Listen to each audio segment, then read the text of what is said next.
Do we have a stopwatch?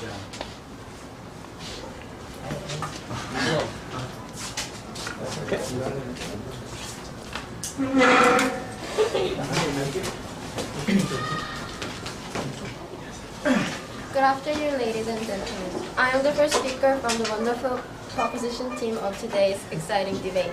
Before we get into things, let me give a brief introduction to our topic. As we all know, when patients need medication, they have to visit their doctors first and get a prescription in order to buy drugs. That is to say, in other words, consumers are being deprived of their rights to choose their own medication spontaneously.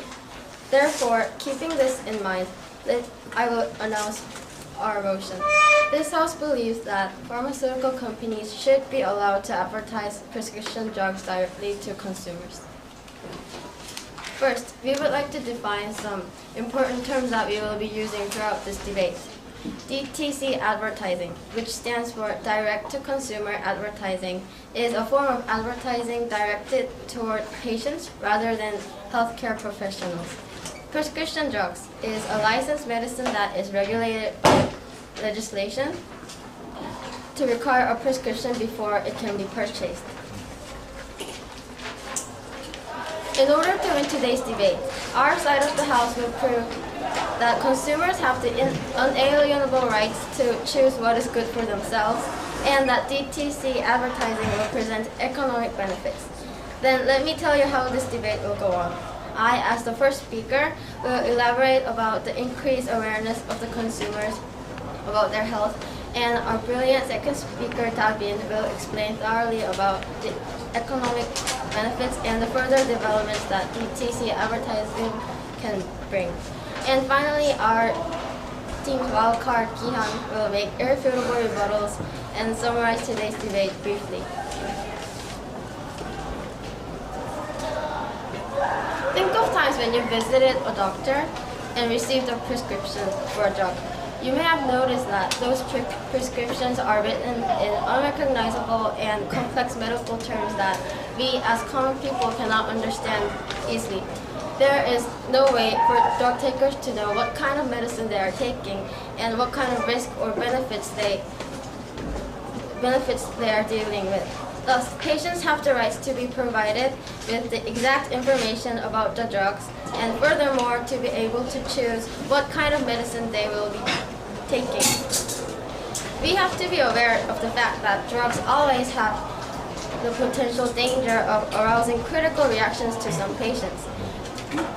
Patients have to be responsible for their health themselves.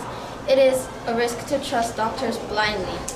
DTC advertising will be a good way to arouse more attention and active participation about their body. In fact,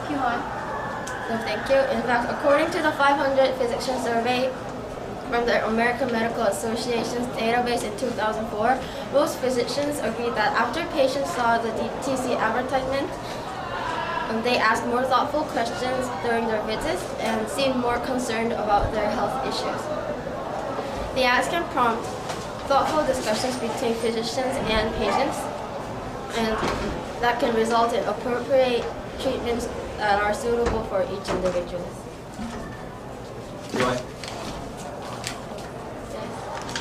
don't you think that the purpose of advertisement is not to give knowledge to the patients, but to maximize the profits of the pharmaceutical companies?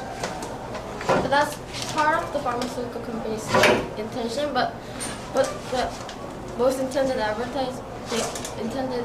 purpose for the advertisement is to provide information to the customers so that they can buy appropriate pharmacies. Increased awareness of their health due to DTC advertising also encourages people to widen their choice of medicine. The important point that we must not neglect here is that doctors are also humans and they can also be biased about certain drugs. Doctors can also develop a tendency to prescribe and depend on certain drugs that they often prescribe regardless of whatever reaction that may occur to the patient. This makes the drug-taking process highly inefficient. Hence, it is better for patients to seek for the right drug that works best for them. Okay, before I wrap up, let me summarize the points that I have made so far. First, I talked about the patient's right to be presented with thorough information about the drug. and to have the freedom to choose what kind of drug they will and will not be taking. Next, I elaborated about the doctors being biased as well, leading to a certain kind of medication, disregarding each patient's special aspects. DTC advertising is a popular trend nowadays, and it is already recognized by many manufacturers as being very effective. I will end up my speech here, and next our second speaker, Daewon, will announce our House next outstanding points. So please vote for the proposition teams, ladies and gentlemen. Thank you.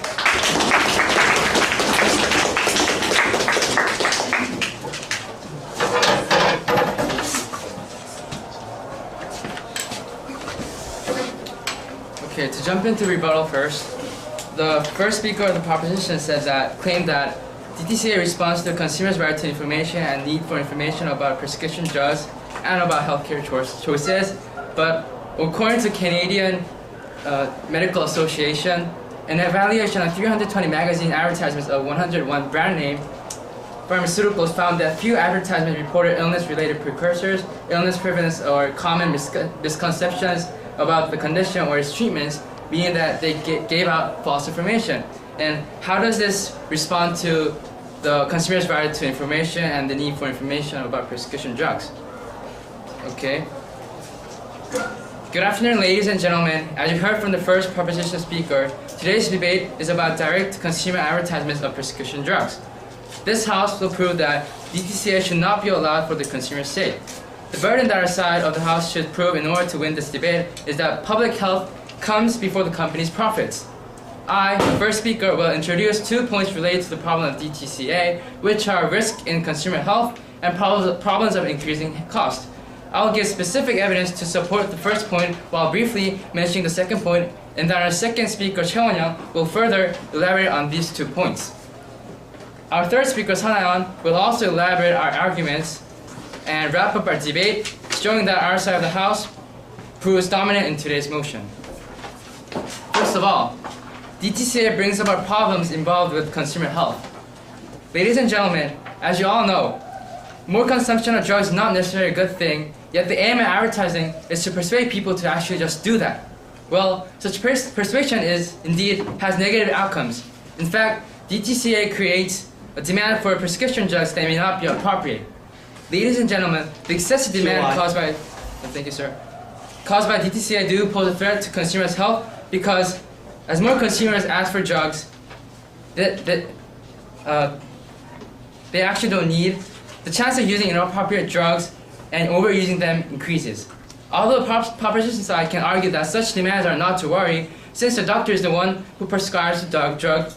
But however, statistics from Commercial Alert show that in at least 40% of visits in which discussion about DTC advertised drugs takes place, the physician prescribes the advertised drug. And in more than half of these cases, POI? Yes, sir? According to the FDA regulations, it says that it takes 10 years for approvals for to get an ad, to get a screen, 10 years of approval, under inspections. And just because companies advertise something, it doesn't mean that there are no regulations against false ones. Yeah, there is regulation, but advertising can be. But for example, in Canada, television advertisement for Zyban has allowed to run for 4 months, although it was just to contravene the law. Even though the advertisements were out of law, it still ran for 4 months. So it shows that DTC still causes a problem even though there are regulations. Okay. Doesn't that mean that? Sorry, sir. And not only does DTCA put consumers' health at risk by provoking improper demand, but it also endangers their health by giving wrong information. In the US, the FDA, Food and Drug Administration, regulates the advertising of prescription drugs. The regulations FDA implements specify that the advertisements must present a fair balance between effectiveness and risk information. Nevertheless, a study conducted in the University of Georgia found that most DTCA do not present a fair balance of information, especially when it comes to side effects. The study found the average 60-second ad contained less than 8 seconds of side effects disclaimers. Most of the 15-second ads studied even devoted no time at all to disclaimers. Ladies and gentlemen, You can clearly see that these ads do not devote enough time to inform about the risk. Second of all, DTC rate increases the cost of production, which also brings negative consequences. The increase in the cost of thank you, sir. The increase in the cost of production automatically leads to an increase in the price of drugs, thereby restraining poor people that need drugs from purchasing them. Also, investing on DTCA undermines the development of drugs because the money that was meant to be spent on research goes to advertisements. Such points will be elaborated by our second speaker, Cheon Young. To wrap up, ladies and gentlemen, let me ask you, what is more important, public health or corporate rights? I don't think any of us need to answer that question out loud. The proposition is reckless by looking at the long run. They are willing to sacrifice lives in the process to save future lives. They are going to sacrifice current lives for possible lives. Should this be done? Ladies and gentlemen, I don't know how perfect advertising will be when it is realized, but it will take time, and in that time, people will suffer. Only possibility is the proposition side might say, but the possibility is a chance of jeopardizing your loved ones. The people that will suffer might be someone you know, it might be someone you love, it might be the person sitting next to you, and it might be as well as you. Are you willing to take that chance? If not, vote for our side of the house. Thank you, sir.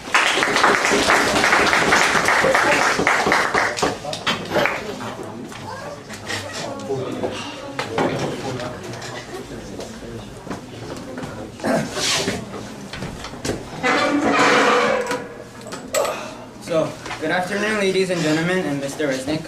From now on, I, as the second speaker of the proposition side, will talk about two other reasons why direct-to-consumer advertising on prescription drugs should be allowed. Before I begin, I will make some rebuttals on the awkward points made by Mr. Park, the first speaker of the opposition side. First, he stated that few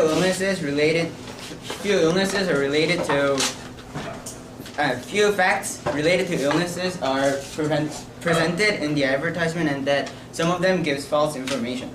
However, according to National Health Policy Forum, an advertisement on prescription drugs must include a written list of possible side effects and risks, as well as phrase insisting consumers asking their doctors whether the drug is appropriate for them or not. And also, he gave us that the statistics that for the problem that the advertisement caused, that even though the advertisement provided false information, the government didn't forbidden them. However, what they said is not related to DTC itself, the system itself, but it's only related to the law that sets the DTC or how it's being operated by the government. So now let's get back to our second argument, that through direct-to-consumer advertising, the field of medication can expand. The funding companies get from advertising allows them to collect a lot of money for research and development. Statistics from the Pharmaceutical Research and Manufacturers of America show that each newly developed drug costs an average of $500 to $600 million to produce. Also, it takes many years to research and experiment, fully enough to develop new medication. On the other hand, only a few of these drugs make it to the market and survive there.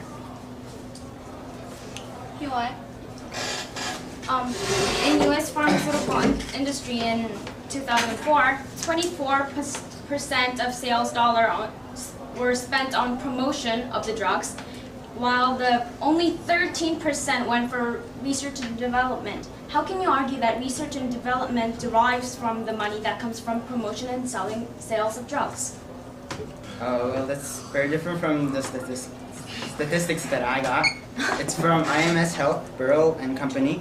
In 2004, pharmaceutical manufacturers spent an estimated $4.15 billion on DTC advertising, compared to $49.3 billion in total R&D spending. So it's almost about 10 times much more that they put in. Which country was that? Canada. Canada was.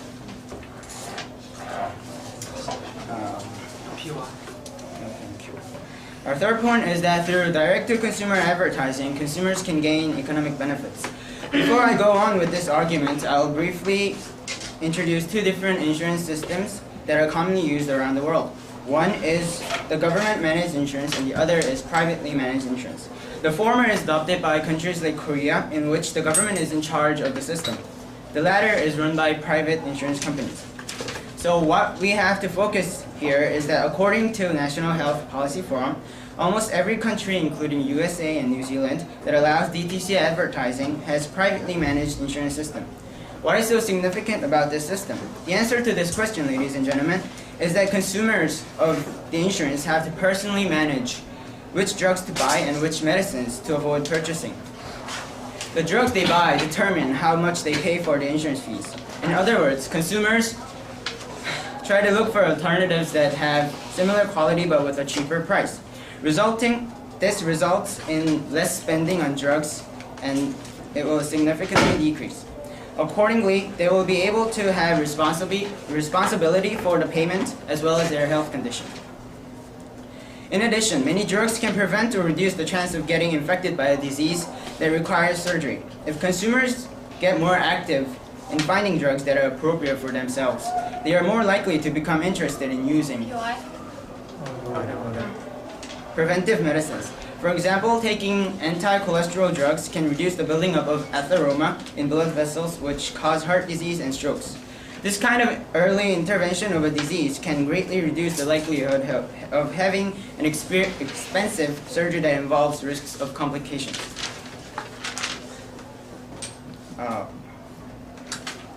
So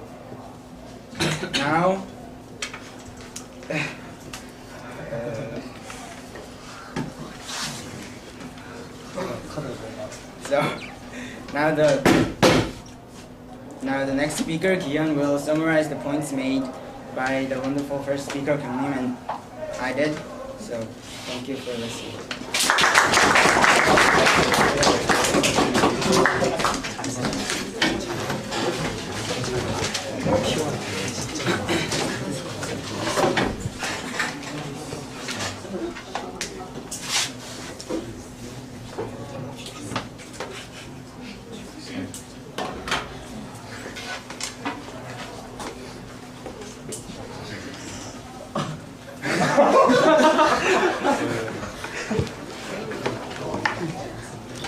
Okay, after one young speech, remember guys, we have 4 speeches. So think about what you might say for either side.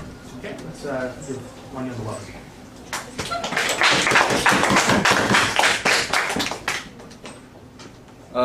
Hello, ladies and gentlemen. I'm the second speaker for the opposition side, and I would like to first rebut the arguments that the proposition side has made. First of all, although the other side has said that constantly talks about the regulation, according to the medicalnews.com, FDA does not have enough staff, money, or resources to regulate all the violations in the wide world of internet. Also, the first speaker of this side has mentioned that advertisement actually exists to provide information, but this is 100% wrong. The purpose of what advertisement is to sell the product, make money, and basically make more profits. It is very unrealistic to think that the pharmaceutical companies will sacrifice all their profits, job, and honor for the public health or social justice. Not only that, the other side has also talked about the field of medication expanding and more money is being spent on R&D. However, this is very different from what we have got, and I will talk about this later in my own argument. Also, this side has talked about the customers being able to choose appropriate drugs by the advertisement. However, I don't understand what this appropriate means or what points they have to support this, because pharmaceutical companies basically mention very little about the negative side effects and negative aspects of basically their products. And this basically doesn't seem to come to me that the pharmaceutical companies are trying to provide appropriate information about their products. Then I will further elaborate our side's argument and state them more clearly. First, the advertisement creates unnecessary demands that are not at all beneficial to the public health. Most of the times, the patients tend to look at the ad over a low cost or brand image of the product instead of the quality or the effect of the prescription drug. Not only that, the advertisement for prescription drugs can threaten people's health. This is prior to the fact that advertisers actually don't spend too much time for the side effects disclaimers or other negative aspects of their product. According to what we have researched, in a 60-second ad, about 14% is spent to tell the side effects or the negative aspects of the product, which is only about, and that 14% was presented in a way that was so inefficient and awkward that customers or people who are watching it could barely understand it. Not only that, also, another good example of this would be the Biok disaster that occurred in America. POI? Yes. You said before that the advertisement advertise their products in inefficient ways or something like that, and you only gave 14% of the time. Has it occurred to you that there were possibly very little side effects to tell about this product, a product that you made an example of? I don't exactly understand it. So there could be a possibility that the product you researched on had almost no side effects. I don't really And actually, because this research was conducted not on a particular product, but on a wide variety of products, and they made an average out of it. I don't think what you're making is. And also, thank you. No follow-up. The pharmaceutical and now to talk about the Biox disaster. The pharmaceutical companies have advertised their product, the Biox, which they have claimed to have a heart protective effect, to be perfectly safe, just depending on their animal experimentation. And the outcome was that basically thousands of people died and got illnesses and suffered greatly. And this will happen to every one of you in this class if advertisement is allowed. And can you imagine yourself taking a drug that every advertisement you saw, whether it was in the internet, TV, or a newspaper, claimed to be perfectly safe, was actually found to be effective for rabbits or monkeys, but not yet humans? Even besides Biox, close to 20% of the people claimed that they had side effects serious enough for them to need to go to a physician for a cure. Secondly, also, as the first speaker have mentioned rightfully, that increases the burden for customers. The expenses that goes into advertising increased to $4.2 billion in 2005 compared to $980 million in 1996. Also, the pharmaceutical companies could focus on what is so-called a blockbuster drug, which that tends to focus on brand value and past images. Therefore, this will result in companies to be more lazy in research and development and simply focus on the image marketing. And these are the reasons why we think that this is the reason why we think that advertisement should not be allowed. Thank you.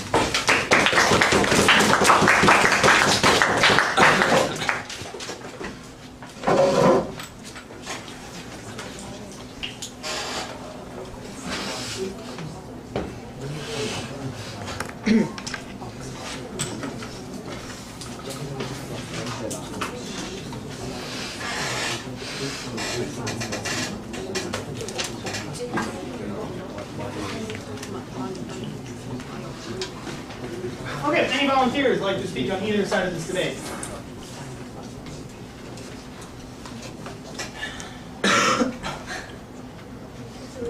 Mr. Reznick. Dong Hyuk also? Oh, we're already rated. How about Chogyo? Have you given a floor speech yet? Hey, Chogyo? No. What's that with your speech for? Proposition opposite. Okay. It's a maximum of 1 minute.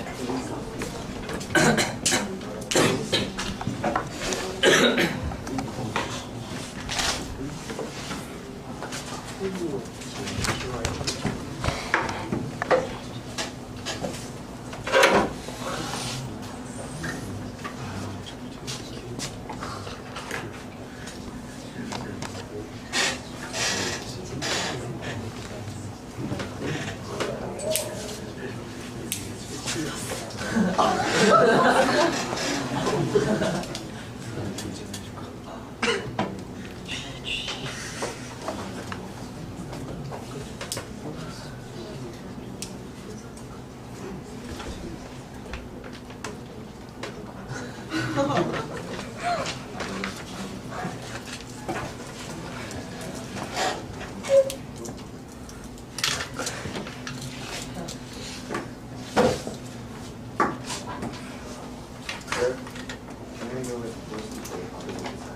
the opposition side?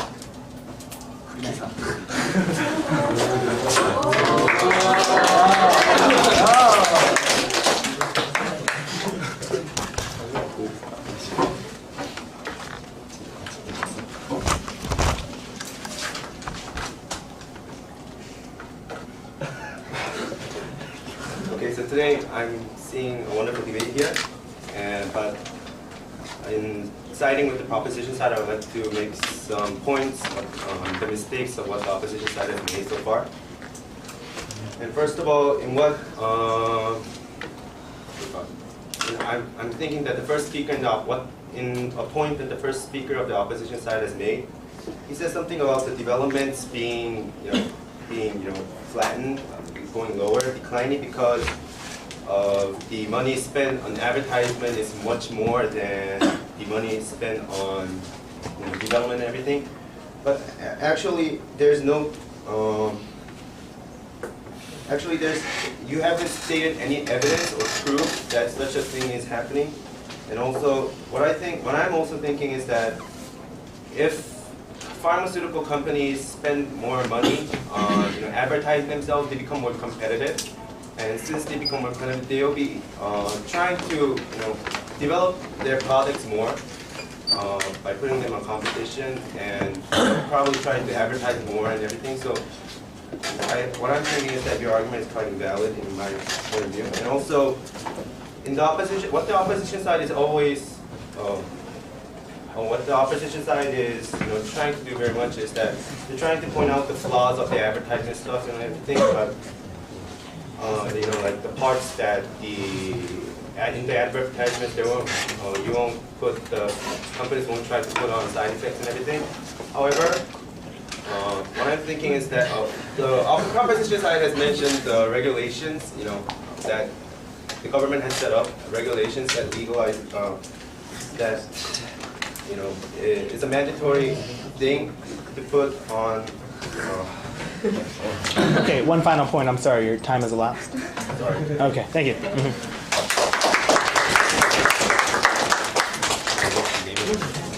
Okay, to start with, I can start with saying that the opposition side are doing a very good job about this debate.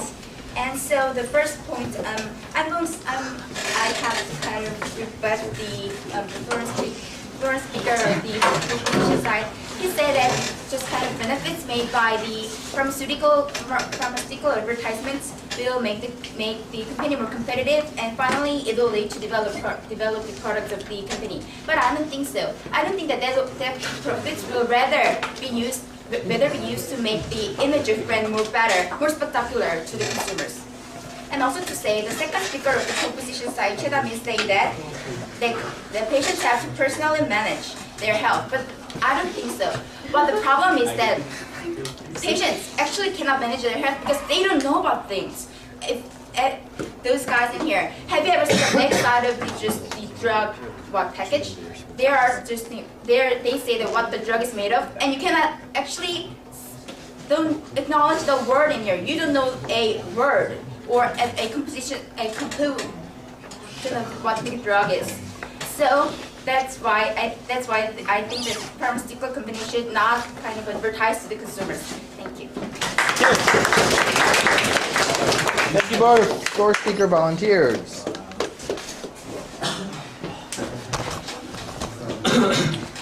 Okay, we're now going to give the opposition the opportunity to wrap up their side. So just going to Thank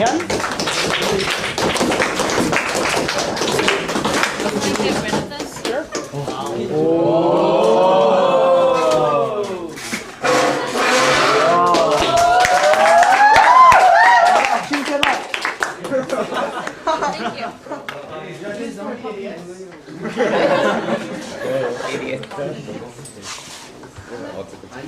The survey held by the Canadian Ministry of Health revealed that pharmaceutical companies unanimously agreed to DTCA, while 76% of members of public health organizations and educational organizations, groups that have you as the sole benefiter, opposed to DTCA. As the third speaker of the opposition side, I would like to briefly rebut the arguments made by the proposition and present our own later. Now, their first argument was that DTCA raises consumer awareness. However, this is not the truth. Is information from DTCA accurate, objective, correct? No. Educating the public and informing them about the drugs is different from encouraging them to purchase more. The public can easily gain access to necessary information through reasonable means, such as the objective books, journals, magazines, news, and internet. It is even ironic that the proposition side has mentioned that in order for a DTCA to get in the market, it takes 10 years. Well, did you know that US FDA does not require advertisement to be screened? Whatever manipulated information the drug companies provide, they can put on TV anywhere you watch. Now, their second argument was that DTCA is advantageous for the whole industry. However, their argument and examples are unreasonable. The statistics that the second speaker gave are false, because in Canada, DTCA is not even allowed. So they're dealing with information that DTCA, not from the research and development, and the information that they're giving out information that DTCA. Yes. I'm not saying that the statistics are like researched in Canada. It was Canadian people and groups who researched. And which country did they research? America. America?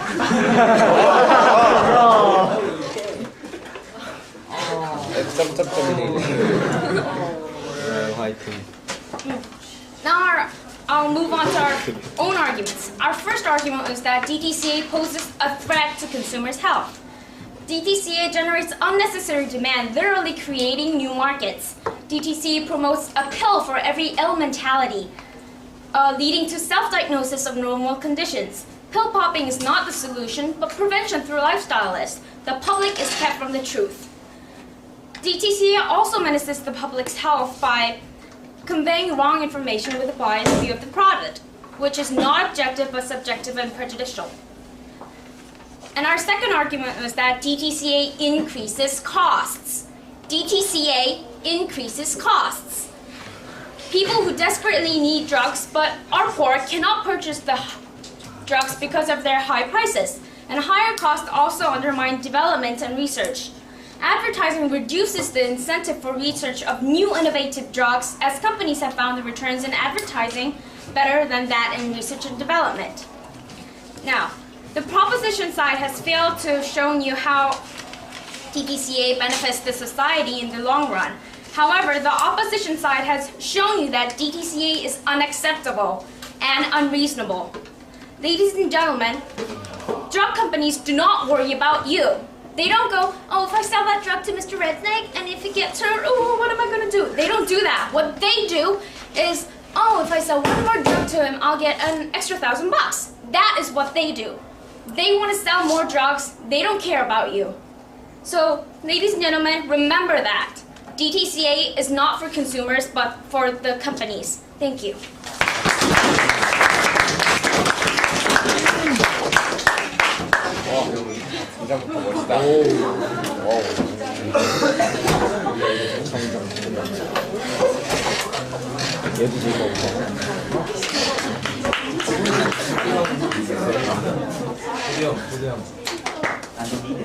Oh, yeah.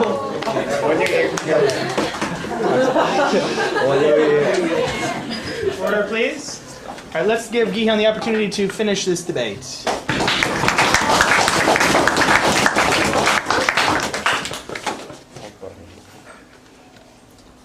Hello, ladies and gentlemen, and I am now here to rebut the illogical and ununderstandable opinions and statements of the opposition team.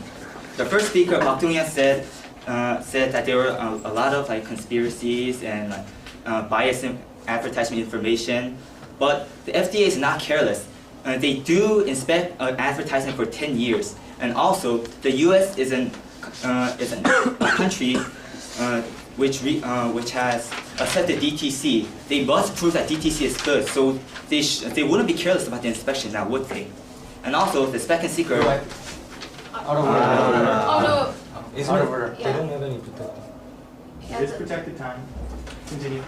And the second speaker, Cheon-young, said that advertisements were biased things that were trying to doom our existence, something like that. But according to the definition from the Oxford Dictionary, an advertisement is a notice telling people about a product. It's only a notice telling people about information, not biased information. Rejected. And also, you said that people only like saw advertisement and bought drugs by their brand. Well, famous brands mean that they have a reputation, that they can be reliable. And also, you said that DTC drugs might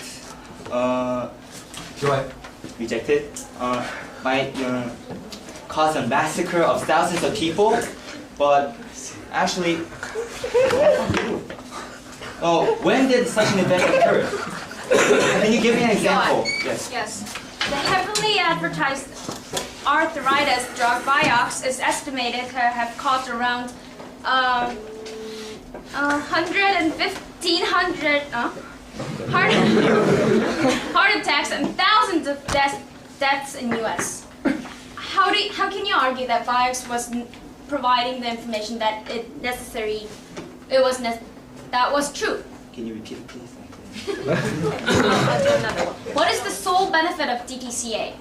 Aside from the objective sources such as the health magazines, the government, the health education that schools and the government provides. Well, at first, ladies and gentlemen, DTC makes you aware of all the options that you can choose from. Because you can, it is advertisement, and it is giving you information about a drug or a medicine. So you can know everything about it. Like for example, let's say there's a biased doctor who only follows a routine of, and only gives like the same prescriptions to like the same questions. After I talk, please. And well, what are you going to do about that when there are much more cheaper or efficient ways to for procurement and medications? And also, the third speaker said that inflation of costs, but increased spending on pharmaceuticals like lead to lowering spending on other costs of healthcare, such as insurance. So, and also, she did not meant any example of the FDA not screening a commercial.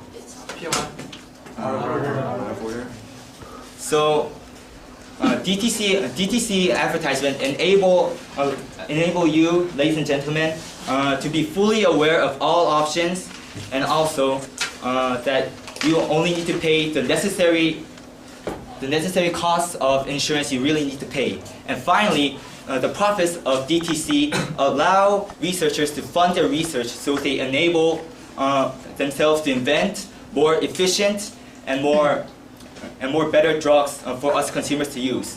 It could be you who could be saving yourself from a biased doctor, or your parents who could be saving money during their retirement, or your friend who could be using a cancer drug developed by a researcher who was funded by DTC profits. So, ladies and gentlemen, I urge you, no, I beg you to support the proposition side that DTC advertising do indeed profit our consumers. Thank you, ladies and gentlemen. Support DTC advertising.